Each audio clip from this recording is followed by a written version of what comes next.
હર ઘર તિરંગા અભિયાનનું આયોજન છેલ્લા અનેક વર્ષોથી કરવામાં આવી રહ્યું છે। હર ઘર તિરંગા અભિયાન એ દેશના વીર જવાનો, દેશને સુરક્ષા માટે શહાદત આપનાર આપણા વીર જવાનો અને એમના પરિવારો માટે અને સાથે સાથે બાળકોથી લઈને વૃદ્ધો સુધી દેશભક્તિની આ ક્ષણો અને ભવિષ્યમાં બી દેશ માટે અનેક કાર્યો લોકો કરે અને કરી શકે તે માટે પ્રેરિત કરતા આ હર ઘર તિરંગા અભિયાનને આ વર્ષે ગુજરાતમાં કુલ મલાવીને 70 લાખથી વધારે ઘરોમાં તિરંગાઓ લગાડવા અને તિરંગાઓના સન્માનમાં રાજ્યના સામાજિક સંસ્થાઓ, યુનિવર્સિટીઝ, સ્કૂલ અને ધાર્મિક સંસ્થાઓ, આ બધી જ સંસ્થાઓ દ્વારા આ કાર્યક્રમને વધુ આગળ પહોંચાડતા આ વર્ષે તિરંગા યાત્રાઓનું બી આયોજન કરવાનું નક્કી કરવામાં આવ્યું છે। દર વર્ષની જેમ આ વર્ષે બી ભારત પાકિસ્તાનની બોર્ડરોની સરહદોના ગામડાઓ હોય કે પછી મોટા શહેરો હોય, આ તમામ ક્ષેત્રોમાં તિરંગા યાત્રાઓનું આયોજન કરવા માટે સામાજિક સંસ્થાઓના ખૂબ મોટા પાયે જે કંઈ આયોજન છે એ કરી લેવામાં આવ્યા છે અને જે સંસ્થાઓ દ્વારા કલેક્ટરશ્રી અને પોલીસ કમિશનરશ્રી હોય કે પછી એસપી હોય બધાને સંપર્ક કરવામાં આવ્યો છે। તેવા 1200થી વધારે તિરંગા યાત્રાઓનું આયોજન માટે તારીખો અને પરમિશન માંગી લેવામાં આવી છે। આ જ દર્શાવે છે કે હર ઘર તિરંગા અને તિરંગા યાત્રાઓ એ રાજ્ય અને દેશભરના લોકોમાં ખૂબ જ મોટું ઉત્સાહનું દેશભક્તિ માટેનું કેન્દ્ર બન્યું છે। હર ઘર તિરંગા અભિયાનને વધુ આગળ વધારતા આ વર્ષે 10મી તારીખે ગાંધીનગર ખાતે રાજ્ય કક્ષાની તિરંગા યાત્રાનું આયોજન કરવામાં આવશે। 11મી તારીખે અમદાવાદ ખાતે આયોજન કરવામાં આવશે। 12મી તારીખે રાજકોટ ખાતે આયોજન કરવામાં આવશે। 14મી તારીખે વડોદરા ખાતે આયોજન કરવામાં આવશે। તે સિવાય રાજ્યના તમામ મંડળોમાં એટલે કે તાલુકાઓમાં, ગામડાઓમાં અને જિલ્લા કક્ષાએ બી આ આયોજન કરવામાં આવશે। આ વર્ષે દેશભક્તિના આ કાર્યક્રમમાં 10મી તારીખે ગાંધીનગર ખાતે એક તિરંગા કોન્સર્ટનું બી આયોજન કરવામાં આવશે। 14મી તારીખે તમામ જિલ્લા કેન્દ્રો પર વિભાજન વિભીષિકાનો કાર્યક્રમ બી ખાસ કરીને 14મી તારીખે સવારે આનું આયોજન કરવામાં આવશે। તો તિરંગા યાત્રાની બધાને શુભકામનાઓ આપું છું અને તમામ સમાજોને, સામાજિક સંસ્થાઓને જે લોકો જાગૃતતા રાખી આટલા દિવસો પહેલાંથી આ પ્લાનિંગો કર્યા છે એવી તમામ સંસ્થાઓને બી હું અભિનંદન અને આભાર માનું છું।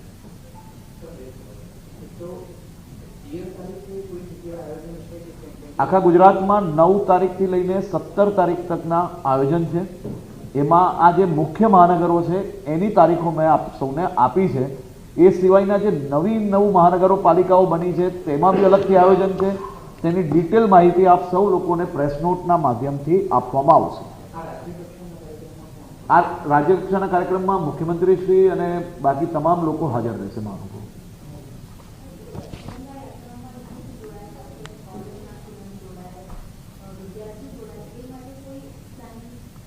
તો આમાં આ તો દેશભક્તિનો સૌથી મોટી યાત્રાઓ એટલે કે તિરંગા યાત્રા, જ્યાં વીર શહીદોને નમન કરતા, દેશના જવાનોને આભાર માનતા, એમના પરિવારોનો આભાર માનતા આ યાત્રાઓ દર વર્ષે નીકાળવામાં આવે છે।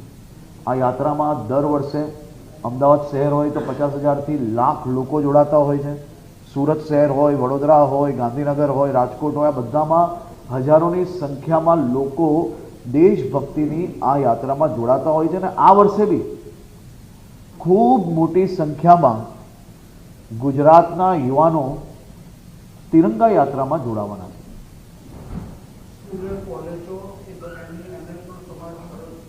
જી, એનો બી સમાવેશ છે અને ઘણું બધું ખુશીની વાત એ છે કે આટલી મોટી સંખ્યામાં કોલેજો અને યુનિવર્સિટી દ્વારા હજી તો ઘણા દિવસની સમય હજી ખૂબ વહેલો છે, તો એની પહેલાં મેં આપને કહ્યું એ પ્રકારે ઘણા લોકોએ તિરંગા યાત્રા નીકળવાની પરમિશન ઓલરેડી માંગી લીધી છે. આ લોકો પોતે આયોજન કરે છે,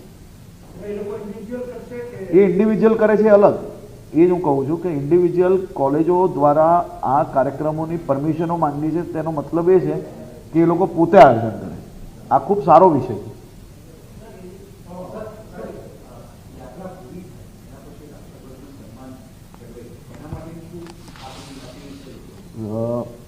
આપણે આટલા વર્ષોથી કરીએ છીએ અને મોટાભાગે કોઈ દિવસ કોઈ બી શહેરમાં આવી ઘટના તિરંગા યાત્રા દરમિયાન જોવા નથી મળી. અને ગુજરાતના પ્રત્યેક નાગરિકોને ધ્વજ માટે ખૂબ સન્માન હોય છે અને આપણી આન બાન શાન છે.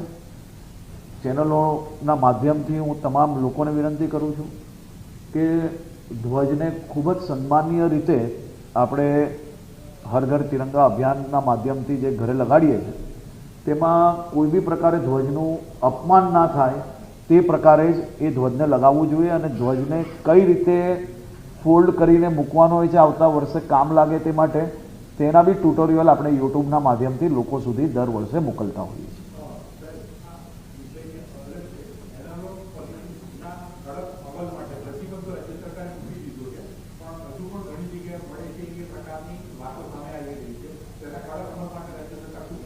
જો આદરણીય મુખ્યમંત્રી શ્રી ભૂપેન્દ્રભાઈ પટેલ સાહેબ દ્વારા કાલે જ કેબિનેટમાં એનાલોગ પનીર હોય કે પછી કોઈ બી ખાવાની સામગ્રી હોય તેમાં કોઈ બી પ્રકારે ભેળસેળ ચલાવી ના લેવાય તે માટે કડક સૂચના કેબિનેટમાં આપવામાં આવી હતી. અને કડક સૂચનાના અમલ કરતા તમામ વિભાગો દ્વારા આ બાબતે ગંભીરતાપૂર્વક ગુજરાતના તમામ ગામડાઓથી લઈને શહેરો સુધી આ વ્યવસ્થાઓ બનાવવા માટેની ખાસ કરીને સૂચના આપવામાં આવી હતી.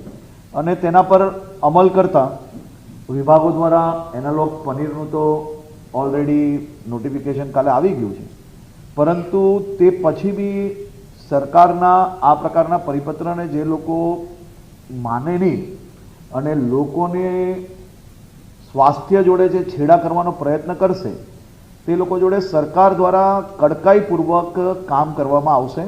અને આ બાબતે ભવિષ્યમાં અમે એક ટાસ્ક ફોર્સ બી બનાવીએ છીએ જેમાં તમામ વિભાગો બી સામેલ હશે.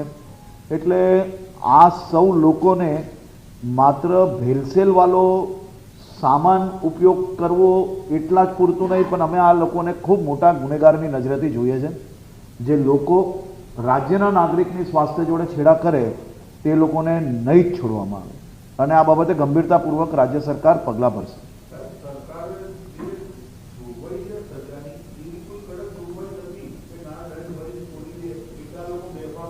સામાન્ય રીતે દંડ ભરીને છોડી લે એટલા પૂરતું જ નથી હોતું, એને દુકાનો બી સીલ કરી શકાય અને બીજી જે વ્યવસ્થાઓ છે એના ઉપર બી ગંભીરતાપૂર્વક ટાસ્ક ફોર્સ દ્વારા કામ કરવામાં આવશે. આ બાબતની અમારી બેઠકો ચાલુ છે અને ઝડપથી ટાસ્ક ફોર્સનો નિર્ણય લઈને ટાસ્ક ફોર્સ ડિક્લેર કરવામાં આવશે.